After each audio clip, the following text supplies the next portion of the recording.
guys. So I know some of you, but some of you may only know me by this strange combination of letters here popping up in your inbox. But my name's Gil. I'm one of the founders at Bench, and we started about 7 years ago. So what I want to talk about today is a concept that some of you might be familiar with, which is the term a beautiful constraint. Usually you don't see these two words together, but what we're actually going to dive into is the idea that within limitations, you can actually uncover amazing possibilities, and specifically in the context of digital media. Oftentimes at events, we uncover things like disruption and leads to challenges, and often you leave with more questions than answers. But there's some really amazing things that are happening within our industry that I want to share and shed light on, that others in the industry are doing, and obviously some of the things that our team are as well. Maybe before we start, I've spoken to a few of you this morning, but if we could just get a bit of engagement, could I get a show of hands? Who here is from a creative agency? A few of you. Who here is from a media agency? Okay, and anything other than that digital related? All right, and then the long tail of everyone else. Yeah, okay, a couple of shy hands there. The three things that I'm going to take you through, first off, actually a little bit of background in terms of just the ways that our industry is changing and the rapid change that's happening specifically across mobile and media consumption. I'm going to talk about identity and the constraints that we have in identity, so who we're targeting. Then I'm going to talk about location and how that's changing the game, specifically for retail and the challenge of online and offline. And lastly, we're going to talk about time, probably our biggest constraint, which you guys have all given up this morning, and to figure out how we can win it back. So, before we start, a little bit about Bench. So this is the team. You can see we operate a cult back at head office in St Leonards.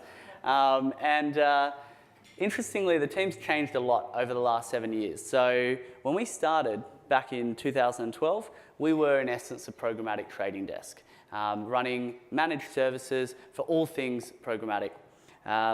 Since then, we've evolved and actually started building software.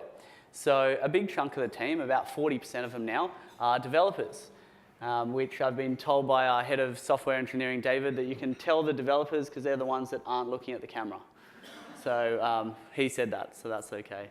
A bit about us, completely independent. We've got 60 people in the team across 2 offices, so 50 in Sydney and then 10 in Europe in a dev center. We represent about 20 countries in terms of nationality, so we're a diverse bunch. And we've got global reach. We've run in about 50 or so different countries. Completely tech and stack agnostic, and we'll show you a bit about what that means and also unveil a little bit of the secret sauce in terms of how we do that. And we operate throughout the entire funnel, and over the last 7 years we've had a bit of experience in this process. We've run about 1,100 programmatic campaigns within Australia. So through that time we've uncovered some real constraints in terms of how to operate and try to resolve them with a combination of smart people, processes, and a bit of automation, which we'll take you through as well. All right, so some of the logos that I promised to throw at you. These are some of the environments that we're integrated with. A lot of those you'll be familiar with, you know, from the DSPs to the networks to some of the publishers and high-impact ad units to the data integration partners and so on. It's a huge number on that screen. There's just over 30, and that's a non-exhaustive list. So how do you manage time constraints when you've got so many options to work through? That's one of the big challenges that we're really here to resolve.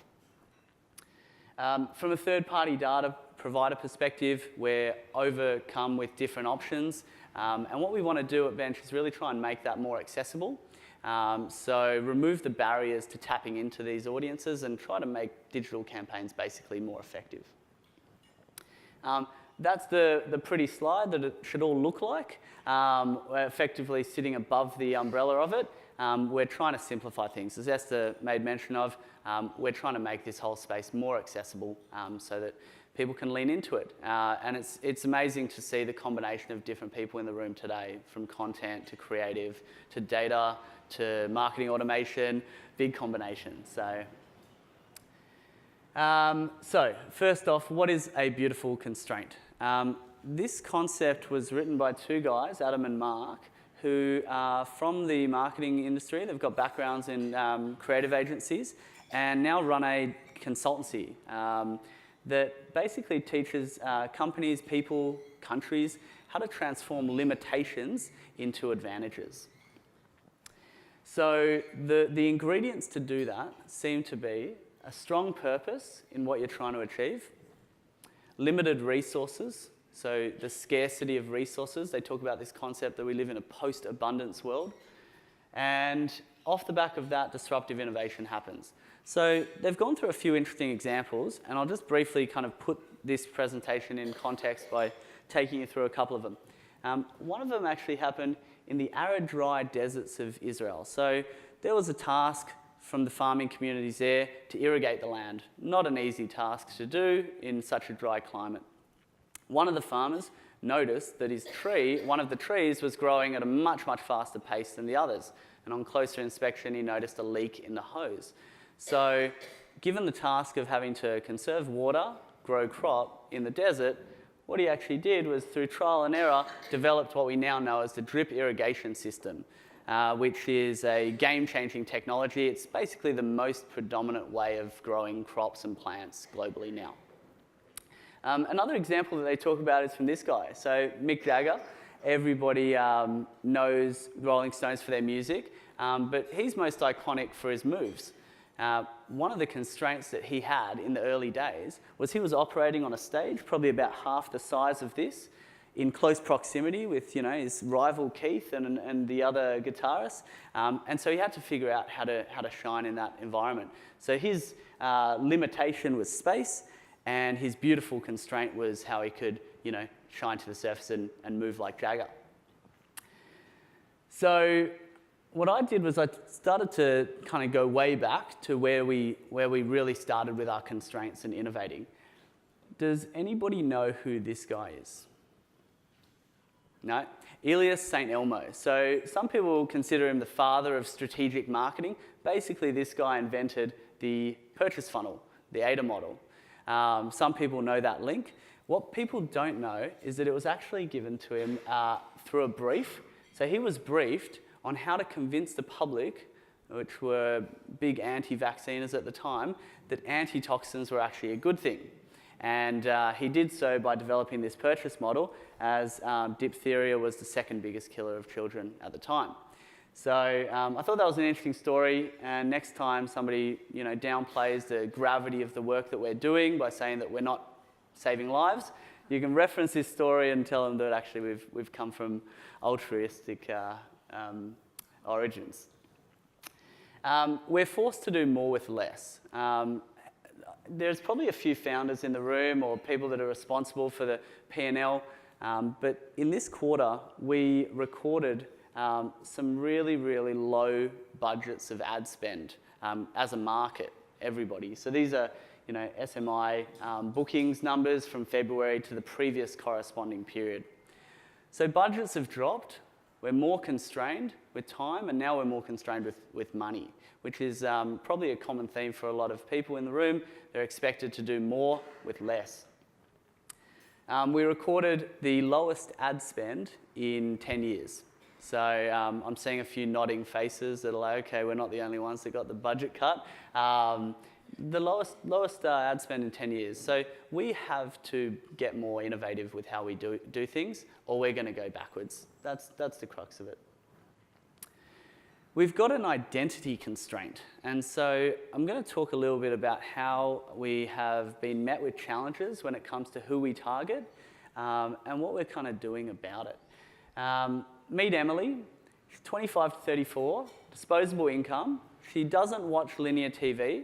She's been a subscriber of Netflix, doesn't use social media, and she probably exists in about 75% of our briefs. How do we reach her?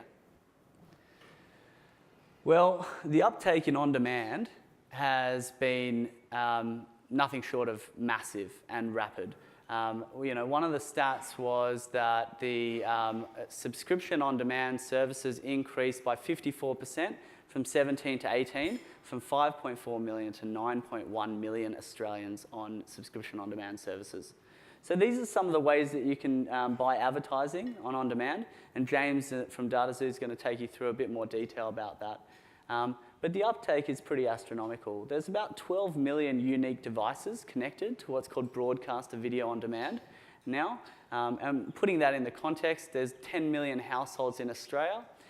So looking at each household that's actually leaning into on demand, there's more than one device per household, which is pretty astronomical. So what's our constraint? Some of you might remember this, and SBS, who we've worked with for many years, will probably hate us for bringing this up, but when they launched Handmaid's Tale, they could not have expected the unprecedented success of this show. What it actually did was it brought so many people to the platform that some issues came up. And some of those issues related to over-delivery of messages. If anyone remembers, here's a comment. It's fairly jarring watching Handmaid's Tale, and all of a sudden, Curtis Stone appears in a Coles ad, not once, but 3 times. And this is a global issue, so it's not just SBS, Hulu, which is, can't help but notice that the only ads we see during Handmaid's Tale are for IUDs and pregnancy tests, which if you've watched the show is a very uncomfortable combination.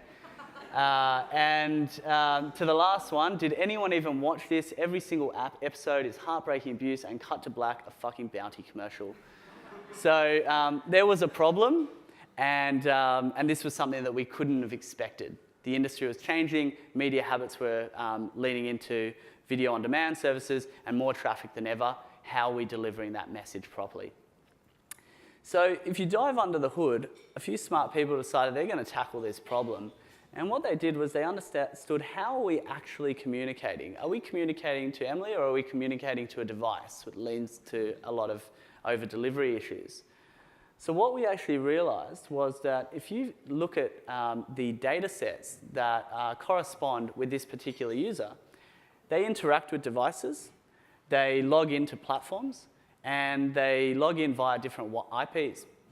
The combination of those data sets, when you put them all together, creates a really interesting and quite a game-changing technology, which is fused graph technology, which means that instead of targeting somebody just via a cookie, you're targeting them by the combination of their cookie, their device, their IP, and effectively, you're starting to speak to a person. So that's been a huge step change in the industry. What it means is, again, we don't have those over-delivery issues, so that issue's been solved. It means that we're allowed to frequency cap and capable of controlling reach and incremental reach. We're able to map conversions and sequentially message. And I think sequential messaging is where the industry is really going to go this year. In terms of planning out which audience you show to which creative and when, that still is in its very early days. And there's a huge blue ocean of opportunity. A location constraint. So this one may be relevant more so for some than others, but particularly in the retail industry or any time where the consumers of your product might be purchasing offline, there's an attribution problem. There's a challenge here. So let's take mobile devices, and as a point of reference, we are currently accessing mobile devices at a rapid rate. It's the main form of internet. I think there's only 41% of Australian households have a fixed home line, and that decreases by 4% each year. So, in 20, 30 years, the majority of people are going to rely solely on their mobile device for communication. We're accessing people on mobile devices. They're still going into shops to consume and purchasing there. We've got a challenge in terms of how we map it. And what some industry players have done, particularly the geofencing technologies, Factual, LifeSite, Near, and a list of others, have done is they've mapped out some of the locations that users go to and connected the lat-long locations of the devices to actually start to connect the dots. And I've spoken to a few people about geofencing. I think this is really going to be one of the biggest game changers of the industry. Now we can track the movement of 7.2 million devices.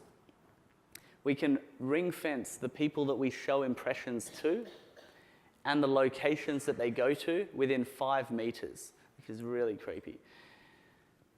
That basically means that we can start communicating with people on a relatively one-to-one basis when it comes to geofencing from a location perspective as well.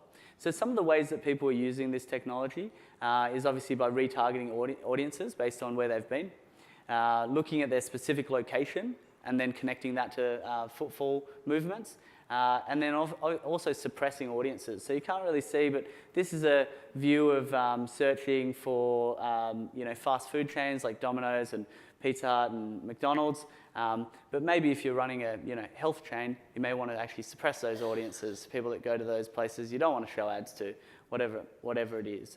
The technology's there, and it's quite a game changer. So the way that it works is that if you set up a test group and a control group and show impressions to one and the other, you can start measuring how much footfall actually goes into the proximity of your location.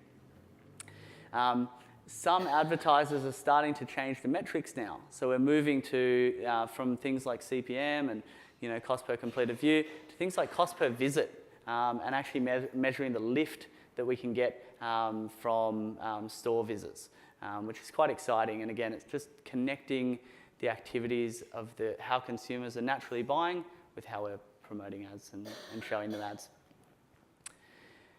And finally, a time constraint. So I mentioned this early on, we've got more things to do than ever before, and in some cases less budget to do it. So I'll give you a few examples of where this is really kind of getting highlighted. We believe that agencies that use their time more effectively win. One of the examples that we're going to highlight here, and we're actually going to hear from somebody from Media Hub about it, is this was a Forrester report released last month of full-service media agencies. One of the newest agencies to exist is considered the strongest current offering in market. Last week, on Friday, they were awarded the Small Agency of the Year award by Ad News. And there's a secret sauce there in terms of what that success looks like. So we believe that creative media agencies, which is people that are adding creativity to the media landscape, are the disruptors. And we believe this lies in the ability to move quickly, collaborate more effectively, and effectively be agile. So this is the time where I get to sort of put on my product hat and show you guys a little bit about what we've been building under the hood for the last 7 years, most of which our team has predominantly been the super user of. But from this week, we're actually releasing this platform and these features to all of our customers for free. So what we did was we looked at the process from the start, started the process from the start. And our constraint when we launched the company was that we didn't actually have external capital to invest in software and developers. All we had was an ability to understand the process. So our constraint in terms of development resources, we tried to turn into our possibility by understanding really deeply what the process of media buying looks like. And one thing that shot to the surface is that every time a brief comes into the system, it gets executed and then it gets pushed into the bin. It's not really stored as information. So we pulled all the main metrics that usually appear within a brief into an online wizard. What we did from that was we created some if this then that rules to start building out a digital media plan. And effectively this is Excel spreadsheet 2.0. We're trying to effectively manage multiple platforms and budgets on one screen. The advantage of doing something like this is that you can rapidly change where you place your spend, irrespective of the platform. And you don't get locked in to things like minimum spends and things and all of that. So that's been a big game changer for us. And we've actually released that to a few clients to start testing out how they would move budgets around if they were given the freedom to do so intra-campaign, so while things are going on. we looked at the issue of audiences, and I showed you that slide with all of that third-party data providers and all those logos. It's hard to access. So we actually connected with a whole bunch of them via API, so that via a simple search field, you can just tap into what you want via, whether it's a search for tennis or fitness or holidays to Fiji or whatever it is that you're looking for as a segment to target, and it will come up with recommendations. Messages, and this was probably the one where there was the biggest disconnect between media agencies and creative agencies, where it was almost this waterfall mode of just hand over docs and kind of disrupted communication. So what we did was we built an environment where you can actually start to build out all of your assets and ads, irrespective of the platform. And more importantly, you can connect those ads to audiences. So you can start to select which of these audiences you want to see a particular ad and start sequencing and really kind of putting that story together. And we've tried to make it as simple and easy as possible so that you don't need to be a programmatic expert to tap into this space. You can actually do it just with any knowledge of marketing or what you want to achieve and test it out quite simply. So how does it all look together? Irrespective of who loads in the brief, whether it's the client or the agency, the data gets stored. It gets pushed through to the strategy and ad operations team to start moving budgets around quickly and easily. Then you can start building out audiences, and this is where we can start getting really creative and testing out what we want without sort of limitations and challenges. And finally, we can load in assets and connect them to the whole piece. This kind of level of workflow has effectively been our beautiful constraint in that sense. And so what we're trying to do really, and from this week, is push that out into market and see how we can simplify a very fragmented and complex environment that we all operate in. Everyone can log into everything and see one screen. So there's full transparency in terms of what's going on and how it's all working. And this is obviously a choice as to whether everybody has that approach or not. But the idea here is that if everybody's seeing the one thing, we can move quicker. We recently adopted kind of agile ways of working that our development team have been doing with our client services team. And the speed at which communication happens now is amazing. No longer do you have to have like pointless meetings just to update each other. People are seeing what's happening in real time, which saves an amazing amount of time. So what we actually did was we wanted to put some numbers to this. So we mapped out all of the elements involved in the programmatic workflow cycle. We started to look at all the elements around planning, all the elements around buying and execution, and analysis, and then finally the learning part. What we found was when we summed up those tasks, we achieved an 86% reduction in the time spent on those tasks, which for us was a big game changer. It meant that we could divvy up and move our resources to more effective places, avoiding repeatable tasks and focusing in on higher level skills. So my question to you guys is, if given this time back, what would you do? We have a few business owners and leadership in the room who could probably think of some pretty innovative things to do with that time. We asked some of our team at the office, and some people said they'd just go home early and watch Netflix. But the choice is up to you, and I think that's what we're trying to enable here, is that with more time, you've got more choice. So just a quick recap on what I've gone through. We believe your constraint can be your edge if you view it in this light. Identity is the catalyst for smarter media, and the capabilities now through fused graph technology are giving you that. Location is enabling online to offline, and our time is our most expensive commodity. So the task after this event, and what I highly recommend everybody here to do, is lean into what your beautiful constraint is, how you can tap into some of these new innovations, and really be on the front foot. So thank you. And if there's any questions, throw them at me, or otherwise I'll be kicking. I've got a quick question for you. Oh, yeah. So you've told everybody in the room to lean in. How to get started? What would be your advice? Yeah, so The idea of constraints and thinking of them this way is a little bit disruptive in itself, because most people have constraints in their office, in their work, in their life, which might relate to, you know, how your boss is delivering out tasks to you, or your budget just got cut, or whatever.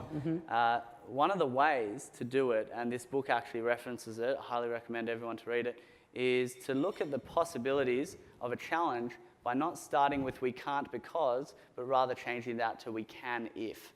And it gives you a few frameworks to consider that, but it's a change of mindset that would definitely help. The other way is, because these technologies and capabilities are in there, pressure test your briefs, see what can be possible, and basically just try. There's a lot of capabilities now to not put all your eggs in one basket, but to run small tests and try things. So, Great, thank you. Thank you. On your geofencing slide, you term something about tracking people or seeing where they've been. yes. What about where they are? Yeah, so the technology actually can track people in real time, which is pretty amazing. If they've got their location settings on their mobile device, you can actually pass back information in real time and cordon off that area to show them ads. Yeah. Any other questions, anybody? Awesome. Cool, Thank thank you. you. Thank you, Gil.